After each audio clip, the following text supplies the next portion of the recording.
I know, Jen. It's really remarkable to see.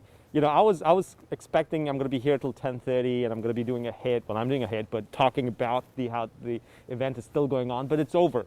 10,000 masks have been distributed, and as a matter of fact, Susan just informed me that 2,000 were added on top of that, so that's a total of 12,000 masks that were handed out. And I've got Susan with me. She's been kind enough to stay and just walk us through. Susan, how did the event go? I was really amazed on how you and your volunteers handled everything.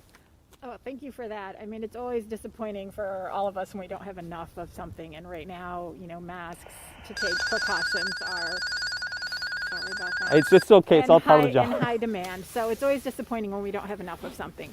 But on the bright side, we gave out what we had, and it went very quickly and smoothly. And as you said, 12,000 masks in packs of 10 got out to community members. And that's really the important part right now.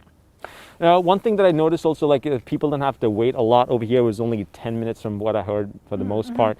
But what I also found interesting was the awareness, like events like this was definitely helping the awareness spread of having the right mask, because prior to that, people did not know.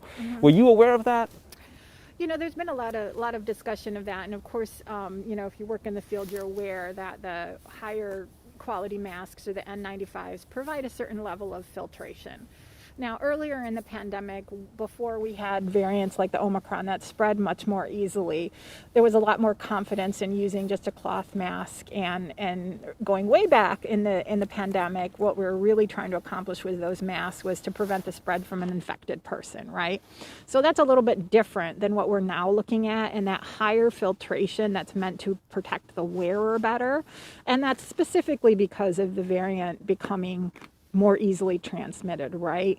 So a higher quality, better fit mask is going to provide more protection to the wearer. But that's not really the reason we started wearing masks way back. That was more about preventing an infected person. So I hope that kind of makes sense.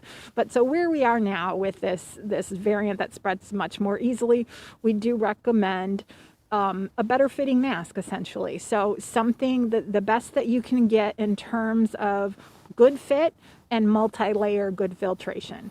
And I think, as we said earlier, not every situation needs an N95 or a KN95. I mean, just like you and I talking outside, I'm perfectly fine with my surgical mask. You're wearing a cloth mask.